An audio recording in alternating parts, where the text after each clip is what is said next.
जी अस्सलाम वालेकुम, मेरा नाम सैयद तैमूर बुखारी है और मैं रीड राइटर से खुशामदीद कहता हूँ।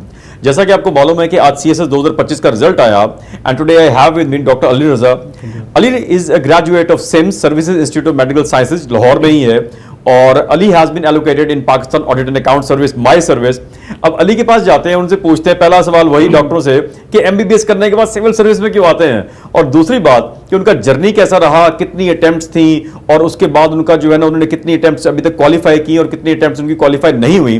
तो अली पहले बहुत बहुत मुबारक हो आपको एलोकेशन की, अल्हम्दुलिल्लाह, यू नो के welcome to Pakistan audit and account service. Thank you sir. अच्छा, मुझे ये बताइएगा कि अली आपका CSS का जर्नी कब स्टार्ट होता है? सर मैंने जो तैयारी स्टार्ट की थी वो 2023 में स्टार्ट की थी। अच्छा, ठीक है। हाउस जॉब, ठीक है। दो कि मैंने अपनी हाउस जॉब के दरमियान सेशन लिया था, लेकिन उसके बाद मैंने अपनी हाउस जॉब के बाद जो है ना तैयारी स्टार्ट की थी। अच्छा, यानी कि आपने सेशन ले ली, तैयारी बाद में आपने स्टार्ट की, ठीक है? Yes sir. ठीक है sir, then I join G1, ठीक है। तो मैं 2024 के अटेम्प्ट में अपेयर हो गया, लेकिन वो रिजल्ट नहीं आ सका। एक साल के बाद रिजल्ट आया, then I decided to appear in 2025।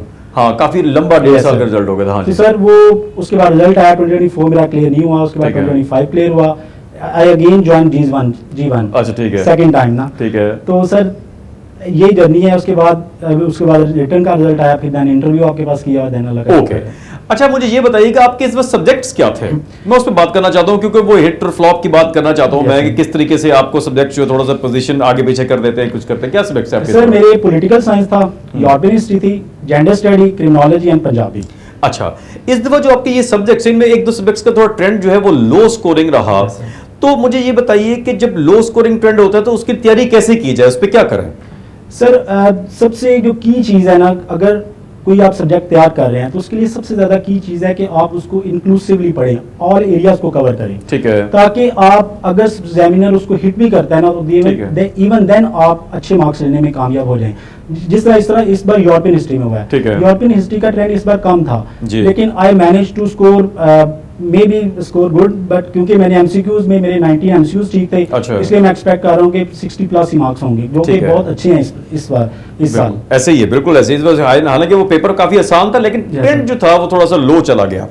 अच्छा, अब मुझे ना अली ये बताइएगा कि अब करियर काउंसलिंग के वाले थोड़ी सी बात करें।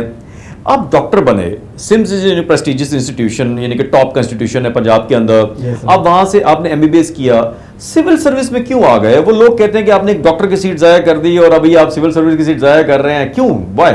सर बेसिकली कुछ पर्सनल मोटिवेशन थी, कुछ जो हालात देखे उसकी वजह से हो गया।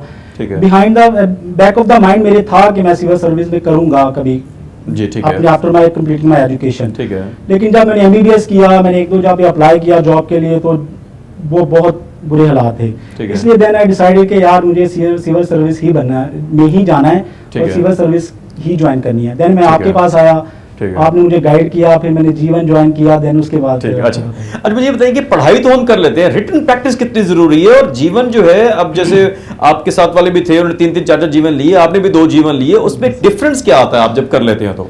सर जब आप राइटिंग प्रैक्टिस करते हैं ना तो आपका कॉन्फिडेंस बहुत ज्यादा हो जाता है। गुड, क्योंकि CSS एक राइटिंग का एग्जाम है, तो अगर आप राइटिंग नहीं करके जाएंगे तो आपको कोई फायदा नहीं होगा। बिल्कुल ठीक है, इसीलिए राइटिंग इज द की। आप पढ़ने से ज्यादा लिखने पे तवज्जो दें। जिस तरह आप कहते हैं कि जो CSS है वो 80% राइटिंग है और 20% जो है ना आपने याद करना होता है। बिल्कुल ऐसे ही है। तो मैं तो यही सजेस्ट करता हूं जो न्यू कैंडिडेट्स आ रहे हैं कि मैक्सिमम आप राइटिंग प्रैक्टिस करें, देन उसके बाद आपको एग्जाम में कोई भी इस तरह का कोई मसला नहीं आएगा, देन आप you will can easily pass this exam and got allocation in top groups. ठीक है। अच्छा, अब मुझे ये बताइएगा कि इतनी लंबा अरसा कंसिस्टेंट कैसे रहते हैं? 2023 में स्टार्ट की, 26 में एलोकेशन हो रही है और कि अभी तक जर्नी आपका कंटिन्यू है, तो किस तरह मोटिवेटेड रहते हैं यार? दरमियान में तो काफी आपको दिक्कत नहीं होती होगी, डिस्ट्रैक्ट हो जाते होंगे, चीजें क्या कर रहा हूं मैं, MLE कर लूं, प्लैप कर लूं, मैं ये कर लूं, वो कर लूं, कहते तो होंगे? सर बेसिकली बहुत मुश्किल होता है इसको कंटिन्यू करना, लेकिन जब सर आप जैसे मेंटोर हों तो फिर ये करना, जो ओवरकम करना ज्यादा ईजी हो जाता है। सर मैं जब भी लो फील करता था मैं आपके पास आता था, ऐसा ही है। कि सर मैं क्या करूं, क्या नहीं हो रहा, या ये है तो वो है, तो रिजल्ट भी नहीं आ रहा, तो फिर आप मोटिवेट करते थे कि नहीं कोई मसला नहीं, इंशाल्लाह आप मेहनत जारी रखो और इंशाल्लाह आपको रिवॉर्ड इसका मिलेगा। तो अल्लाह का शुक्र है, आप रिवॉर्ड मिल गया। बिल्कुल जी। अब देखिए यहाँ पर मैं बात करना चाहूंगा, कुछ अर्सा पहले अभी MD कैट का जब टेस्ट हो रहा था, अली मैं आपको शेयर करना चाहता हूँ, तो जब एमडी कैसे का टेस्ट हुआ तो सोशल मीडिया में भरमार हो गई, ये कुछ लोग जो है ना, चंद लोग कामयाब हो जाएंगे, अभी नाकाम होंगे, बाकी ये बाद में नाकाम हो जाएंगे, यानी कि आप डॉक्टर ना बने, ई कैट का ना करें, इंजीनियर्स ना बने। अच्छा वो नहीं बनते, अब आप जब सिविल सर्वेंट बन गए, सिविल सर्वेंट बन के क्या करेंगे, ये करेंगे वो करेंगे, ये भी ना बने, कुछ और काम करें क्या, लेबर बन जाएं, राइट। तो आपकी बात ठीक है कि यही वाली बातें हमें डीमोटिवेट करती हैं, और मैं हमेशा तमाम लोगों को कहता हूं, आप भी मेरे भाई हैं, कि यार you have to be consistent. जब आप कोई काम ऐसा नहीं कर रहे कि जो सोसाइटल जो एक्सपेक्टेशंस के खिलाफ नहीं है, तो आपको चाहिए कि आप उसके अंदर अपना जी जान लगा दें। आपके दिल कर रहा है आपका डॉक्टर, आप अपनी मर्जी से डॉक्टर बने, मेरिट पे डॉक्टर बने, किसी ने आपको प्लेट पे नहीं रख के दिया। और अभी भी जो है ना आपने किया, अपनी मेहनत से किया, कंसिस्टेंसी के साथ किया, इंटरव्यू रिटन की तैयारी की, जीवन किया, हाथ थक जाते हैं, बम्स आ जाते हैं हाथों के ऊपर, इंसियन से भी ठीक नहीं होते, आपको जो है सर्जिकली भी ठीक रिमूव नहीं होते वो। तो यस, बिल्कुल ठीक कह रहे हैं। अब एंड में क्या पैगाम देना चाहेंगे न्यू कैंडिडेट्स को, क्या करें, बड़े कैंडिडेट्स को, सिविल सर्विस करें, डॉक्टर बने, क्या करें? सर बेसिकली तो मैं सबको यही पैगाम दूंगा कि जो भी इस प्रोफेशन में आना चाहता है, खासतौर पे सीएसएस में, इट इज पर्सनल चॉइस। बिल्कुल, हर बंदे की अपनी पर्सनल चॉइस है, वो आना चाहता है आ जाए, नहीं किसी और फील्ड में जाना चाहता है चला जाए। Good, very good. लेकिन अगर वो सीएसएस में आना चाहता है ना सर जी, तो उसको मैं यही एडवाइस करूंगा कि sir written practice is the key. Very good. और second most important thing which I want to mention here क्या कि सर माइंडसेट की ये गेम है जी। ऐसे सर आप पहले 6 मंथ्स अगर तैयारी कर लें, उसके बाद आपकी इंप्रूवमेंट के चांसेस बहुत कम हो जाते हैं। बिल्कुल ठीक है। जितना आपने इंप्रूव करना होता है 6 मंथ में आप कर लेते हैं, लेकिन उसके बाद माइंडसेट की गेम होती है। क्योंकि मुझे पता है कि सर जब मैं 2024 का मेरा रिजल्ट नहीं आया था, तो 2025 में जाने से पहले मुझे लोगों ने डिस्करेज किया कि आप एक रिजल्ट देख लो ताकि आपका हो सकता है उसमें हो जाए। मैंने कहा नहीं, ये मेरा एक माइंडसेट बना हुआ है, मेरे पास प्रैक्टिस है, तो इसलिए मैं इसमें जाऊंगा। और दूसरी बात, मोस्ट इंपॉर्टेंट बात थी कि सर मेरे पास एक प्रोफेशनल डिग्री थी, मैं ज्यादा टाइम इसमें नहीं लगा सकता था।